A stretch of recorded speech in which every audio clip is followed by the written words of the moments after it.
파이팅! 자, 여러분 반갑습니다. 영화와 드라마로 만나는 한국 근현대사. 오늘 시간에는 드라마 미스터 션샤인.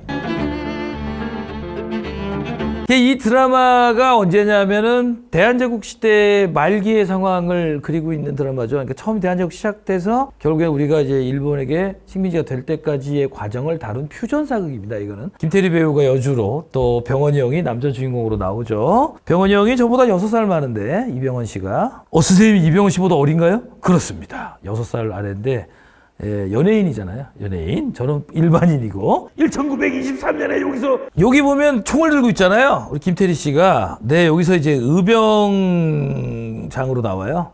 뭐 아주 서울에 잘 나가는 최고 양반 집안의 손녀로 나오는데 이제 의병투쟁에 투신하게 되는 이런 과정이고, 우리 이병헌 씨는 신미양요 때 천민 출신의 아들로 태어났는데 신미양요 때 우여곡절 끝에 미국으로 가서 미국에 성장해서 미군 장교 대위가 되어서 조선 땅에, 대한제국 땅에 군인으로서, 미군으로서 부임하게 돼요.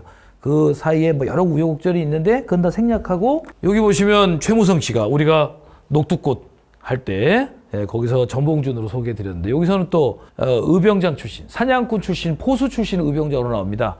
그리고 우리 변요한 씨, 우리 변요한 씨가 애국개몽 운동을 이끄는 개화 엘리트로 나옵니다. 그래서 언론 활동을 합니다. 언론을 통해서 항일 구국 언론을 이끌다가 일제의 모진 탄압과 고문으로 목숨을 잃게 된다, 이렇게 나와요. 그리고 김남희 씨인데 이 드라마로 떴죠. 그래서 몇 년 동안 무명생활 끝에 드디어 이 드라마 악덕 일본군 장교로 나오죠. 여기서 악덕 일본 장교로 나오죠.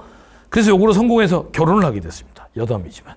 커피 한잔 할까? 거절하진 말고. 이거 원래 네 거잖아. 상당히 쓸만합니다. 그렇게 좋아하는 드라마는 아니에요. 왜냐하면 캐릭터들이 전혀 입체적이지 않고 전형적인 국뽕, 악인은 철저하게 악하기만 하고 뭐 이런 식의 선악 대립구, 김은숙 작가 드라마가 다 그래요. 그래서 제가 다만 이 드라마에 보면 상당히 많은 내용들을 담고 있어요. 일단 의병항쟁과 애국개몽 운동이 중심 키워드인데, 자, 아까 우리 이병헌 씨가 미국으로 흘러들어와서 미군 장교로 성장하게 된 계기가 바로 1871년 흥선대원군 시절에 통상수교 거부 정책을 추진할 때 미국이 강화도를 침략한 적이 있죠. 그때 미군 편으로 같이 흘러들어간 거로 나와요. 아시다시피 대원군은 서양 애들의 통상 개방 압력에 대해서 철저하게 응전태세로 임했죠. 왜냐하면 서양 애들이 우리나라한테 문호개방을 요구했던 이유가 뭐예요? 우리 잘 되라고? 그건 아니잖아요. 그냥 우리나라를 경제 식민지로 만들어서 우리나라의 이권을 약탈하기 위해서 문을 열어달라 한 거니까 무조건 열어줘도 안 돼요. 이게 되게 딜레마인 게, 안 열어줘도 나라가 망하고요, 열면 더 빨리 망하고요. 이러면 이렇게 얘기할 거예요. 우리가 학교 다닐 때부터 막 교장 선생님이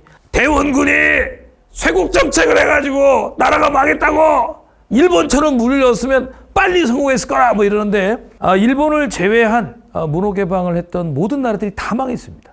문 열면 망하는 거예요. 근데 우리가 항상 일본만 바라고, 우리가 완전히 전 국민이 다 일본 바라기잖아. 싫어하는 거로 또 일본, 좋아하는 거로 또 일본. 무슨 말 하냐면 문호개방으로 메이지 유신을 통해서 성공한 나라가 몇 개 안 되는데 그중에 대표적인 나라가 일본이에요. 선생님, 그러면 선생님은 문을 열면 안 된다는 소리입니까? 문호개방을 하면 안 된다는 소리예요? 이 전근대적인 국가를 개혁하기 위해서는 문을 열어야 되지 않습니까? 그래요, 문을 열어야죠. 문을 열면 서양 세력의 침략으로 망하고, 문을 안 열면 내부적인 그런 봉건적 악습 때문에 또 나라가 망해요. 그러니까 문을 열긴 열어야 되는데 적절하게 시기를 조절하고 로우 템포로 준비하면서 우리 체제를 강화시킨 다음에 조금씩 열어줘야 되겠죠. 대원군도 무작정 통상수교 거부 정책을 했던 건 아니고요. 뭐 어찌되었든 간에 집에 있는데 서양 애들이 갑자기 어떤 사람이 띵동 누르는 거에서 누구세요? 이랬는데 저 프랑스에서 온 로즈예요. 문 열어요, 개새끼야. 이러면서 우리 집에 있는 물건을 훔쳐갈 거예요. 문 열어줄 사람이 어디 있어요? 그런 점을 생각해보면 일단은 통상수교 거부 정책은 처음에 취지는 맞았다. 이건 절대 오해하시면 안 돼요. 문호개방을 반대한다는 소리가 아니에요. 일본처럼 되면 제일 좋은 코스인데 그게 쉽게 안 되는 일이에요. 어찌됐든 이때 병인박해 제너럴 셔머런 사건, 병인양요, 그리고 오페르트 도굴 사건, 그 다음에 신명요가 있었죠. 이때가 가장 처절한 전투였고 무려 1000명이 넘는 조선군이 전쟁 도중에 전사하셨습니다. 그럼에도 불구하고 우리가 끝까지 항전을 해서 서양 애들을 물리쳤죠. 흥선대원군이 실각하고 난 다음에 1876년에 강화도 조약, 고종이 권력을 잡고 난 다음에 일본의 문을 열고 그 뒤로 수많은 역사적인 우여곡절이 있었죠. 그러다가 고종이 러시아 공사관으로 있다가 아관파천 돌아와서 덕수궁에 황궁한 다음에 1897년에 대한제국을 선포하죠. 대한제국을 선포하면서 자신의 연호를 광무로 잡고 이른바 광무개혁을 실시합니다. 왜 1904년까지냐? 고종이 잘린 건 선생님 1907년인데요? 하시겠지만 러일 전쟁이 터지죠. 1904년에. 즉 고종이 자신의 의지만으로 자율적으로 개혁을 했던 시기만을 우리가 잡습니다. 러일 전쟁 이후부터는 고종에 아무 힘이 없었기 때문에 그 뒤에 3년간은 우리가 광무개혁으로 잡지 않고요. 근데 사실 우리나라의 그 근대사의 근대화 운동 중에 광무개혁이 제일 별 볼일 없는 개혁이긴 해요. 왜냐하면 고종이 어떤 행동을 했었습니까? 그 전에. 자, 갑신정변 무너뜨렸죠. 그리고 갑오을미개혁 무너뜨렸죠. 그리고 심지어 광무개혁 기간에도 최초의 민중적인 시민 조직이었던 독립협회도 무너뜨렸죠. 왜냐하면 고종은 자신이 갖고 있는 전통적인 전제군주 권력을 절대 내어줄 생각이 없었죠.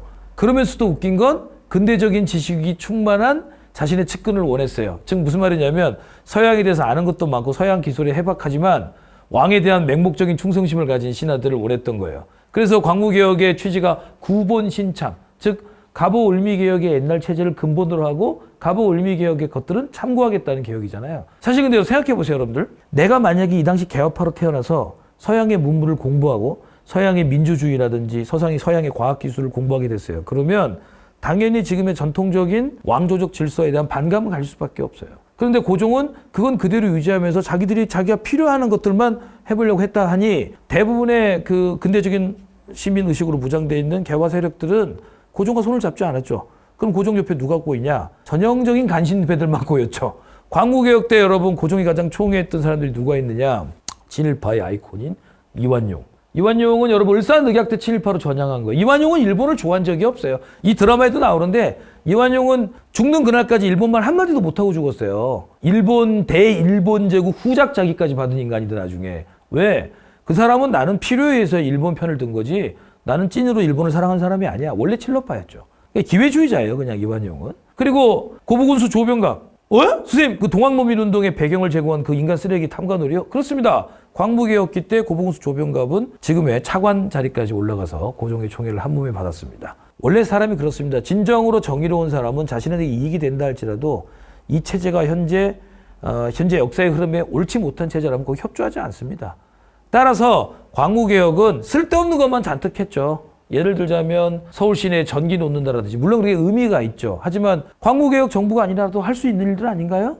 이 드라마에서도 우리 김태리 씨랑 이병헌 씨가 딱 마주하는 장면에서 갑자기 서울 시내 전등이 쫙 켜집니다. 그 장면에서 저는 보면서 좀 씁쓸하더라고요. 왜냐하면 과연 우리나라가 가장 급하게 해야 될 그런 일들이었을까? 저는 뭐 여러 가지 생각이 드네요. 어찌됐든 광무개혁 기간이 나옵니다. 그러다가 러일 전쟁에서 일본이 승리하면서 이른바 을사늑약을 체결하게 되고 우리 외교권을 강탈하면서 이토 히로부미가 초대 통감으로 우리나라에 부임하게 되죠. 그 이후에 우리나라는 일본의 반식민지가 돼요. 그런 상황에서 1907년 헤이그 특사 사건으로 고종이 강제 퇴위를 당하고 그 다음에 새로 황제가 된 순종 황제를 강압해서 정미 7조약 계량을 체결하게 됩니다.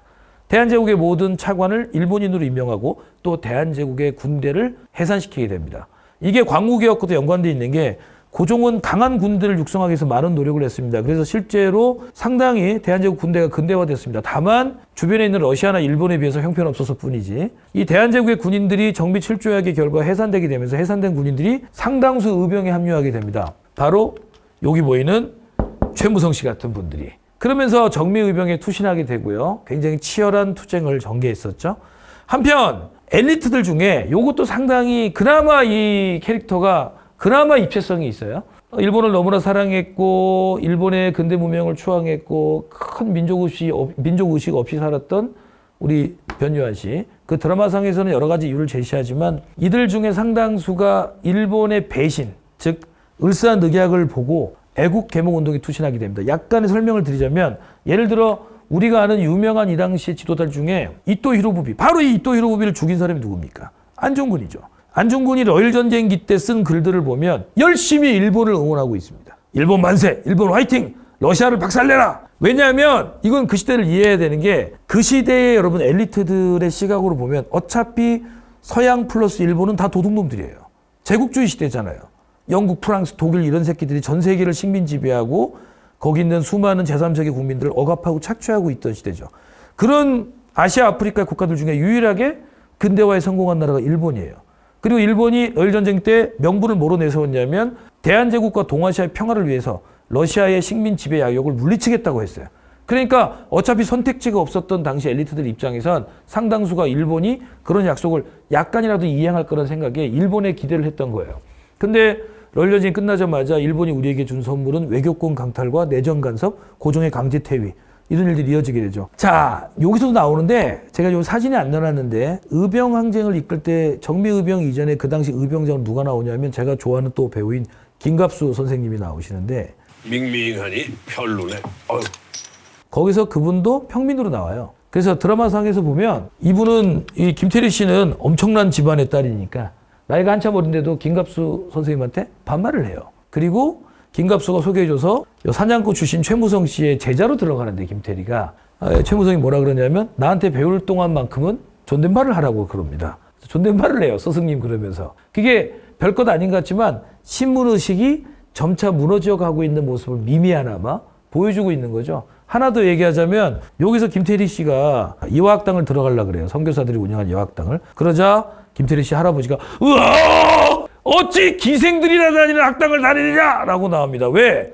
초창기 이화학당의 수강생들은 모두 기생들이었습니다. 근데 여기서 반대를 무릅쓰고 이화학당을 다니거든요. 몰래. 즉 처음에는 비록 그런 봉건적인 의식 때문에 여성들이 교육을 못 받았지만 점차 교육을 받아가는 과정을 보여주죠. 자, 그리고 오늘 미스터 선샤인을 통해서 대한제국 시기의 모습을 보여드렸고 의병항쟁과 애국개복 내용들을 한번 봤는데 흥미를 가지고 정리를 해보시면 공부가 쉽습니다. 뭐든지 흥미를 가지면 잘하게 돼 있어요. 싫어하면서 억지로 하면 절대 머리에 안 들어와요. 아시겠죠? 자, 다음 시간에 또 한번 흥미로운 주제로 만나보도록 하겠습니다. 파이팅!